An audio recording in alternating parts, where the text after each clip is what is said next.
Next बात करते हैं क्लासिफिकेशन ऑफ पॉलीमर्स के अंदर on the basis of chemical structure of monomers. ठीक है, इस बार क्या करेंगे, केमिकल स्ट्रक्चर्स ऑफ मोनोमर्स के बेसिस पे अपने पॉलीमर्स को क्लासिफाई करेंगे। तो पहले क्लास आता है हमारा होमो पॉलीमर्स। ठीक है, देखो होमो का मतलब होता है सेम, तो ऐसे पॉलीमर्स जो सेम टाइप के मोनोमर्स से मिलके बनते हैं उनको क्या बोलते हैं, होमो पॉलीमर्स बोलते हैं, सिंपल। ठीक है, जैसे हम बात करें स्टार्च की करो या सेलुलोज की या ग्लाइकोजिन की, इनके अंदर जो मोनोमर होता है, जो स्मॉलेस्ट रिपीटिंग यूनिट होता है, वो क्या होता है, ग्लूकोज। जब ग्लूकोज बार बार क्या होता है, रिपीट होता है, तो क्या होता है, एक बड़े से पॉलीमर का फॉर्मेशन होता है, क्योंकि इन सब के अंदर, या इसकी बात करो या इसकी, इन सब के अंदर एक ही प्रकार का मोनोमर है, जिसकी वजह से ये सभी क्या आते हैं, आपकी होमोपॉलीमर के अंदर आते हैं। ठीक है, इसमें होता क्या है, कोई भी हमने कोई यन क्या है, कोई अमाउंट है, ठीक है, किसी अमाउंट में कोई एक मोनोमर लिया, एक ए क्या होंगे सेम टाइप के, सपोज कर लो हमने ग्लूकोज लिया, 5 ग्लूकोज लिया, तो वो क्या होगा, छोटे छोटे मोनोमर पॉलीमराइजेशन प्रोसेस से जाते हैं, जिससे क्या होता है, एक लंबी सी चेन बनाते हैं,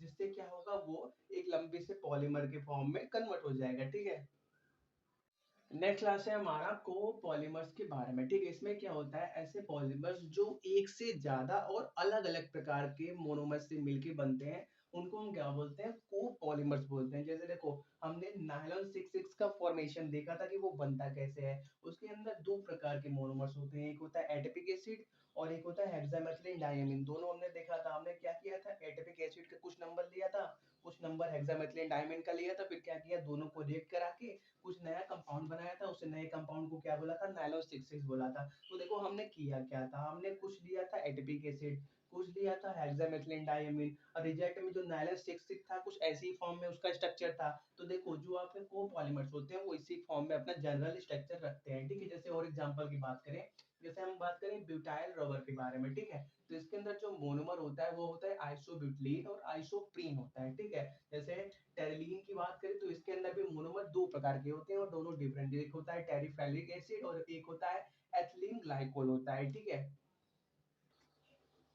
तो अब तक हमारा क्लासिफिकेशन का सभी प्रोसेस कंप्लीट हो चुका है। ठीक है, अब करते क्या है, कुछ क्वेश्चंस है उनको कर लेते हैं। ठीक है, देखो जैसे हम बात करें नायलॉन 66 की, ठीक है, तो वो कंडेंसेशन पॉलीमर के अंदर भी आता है और को पॉलीमर के अंदर भी आता है। ठीक है, इसलिए जब भी आपको एमसीक्यू दिया है उसमें आप देखना कि जो चारों ऑप्शन दिया है उसमें से सुटेबल कौन सा होगा। ठीक है, एक पॉलीमर कई कैटेगरी में आ सकता है अपनी प्रॉपर्टी की वजह से, लेकिन उसके बावजूद भी जो ऑप्शन दिया है सिर्फ आप उन्हीं में से क्या करना, करेक्ट आंसर बताना। ठीक है, जैसे पहला है नायलॉन, पॉलिएस्टर, सिल्क, सेलुलोज, आर, ये सभी क्या है, ये सभी आपके फाइबर्स होते हैं। ठीक है, देखो फाइबर्स क्या होते हैं, जिनके अंदर जो अलग अलग पार्टिकल्स होते हैं उनके अंदर इंटरमॉलिक्यूलर फोर्स ऑफ अट्रैक्शन बहुत ज्यादा हाई होता है। ठीक है, क्यों, क्योंकि इनके अंदर हाइड्रोजन बॉन्ड और डाइपोल डाइपोल इंटरेक्शन की वजह से बॉन्ड बनता है, जिसकी वजह से क्या होते हैं, ये बहुत ज्यादा स्ट्रांग होते हैं, जिसकी वजह से आपका ये पहले का करेक्ट ऑप्शन क्या है, बी है, फाइबर्स। ठीक है, नेक्स्ट बात करें हम, natural rubber is a polymer of what. ठीक है,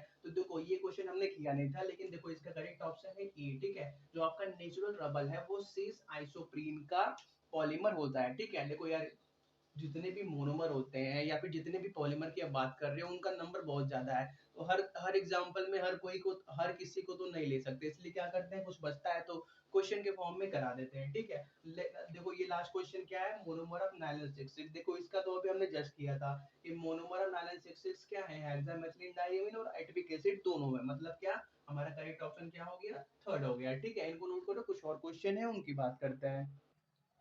हमारे पास नेक्स्ट क्वेश्चन है, select natural polymers among the following. ठीक है, तो देखो स्टार्च, सेलुलोज, प्रोटीन सभी क्या होते हैं, हमने देखा था सभी हमारे नेचुरल पॉलीमर्स होते हैं, मतलब हमारा ये क्या है, करेक्ट है। ठीक है, फिर क्या है, based on intermolecular forces polymer are how many types. ठीक है, तो देखो हमने देखा था कि इंटरमोलिकुलर फोर्सेस के बेसिस पे पॉलीमर हमारे तीन प्रकार के होते हैं, कौन कौन सा, एक होता है आपका फाइबर, एक होता है आपका प्लास्टिक, एक होता है आपका इलास्टोमर। मतलब हमको कितने मिले टोटल, तीन प्रकार के पॉलीमर मिले, किसके बेसिस पे, इंटरमॉलिक्यूलर फोर्सेस के बेसिस पे। ठीक है, और क्या, जैसे हम नेक्स्ट बात करें बैकलाइट, क्या है बैकलाइट, हमने देखा था कि वो प्लास्टिक के अंदर आता था, और पर अगर हम बात करें तो प्लास्टिक के अंदर वो थर्मोसेटिंग का एग्जाम्पल था, मतलब क्या, बैकलाइट क्या है, एक थर्मोसेटिंग पॉलीमर है। ठीक है, नोट करो।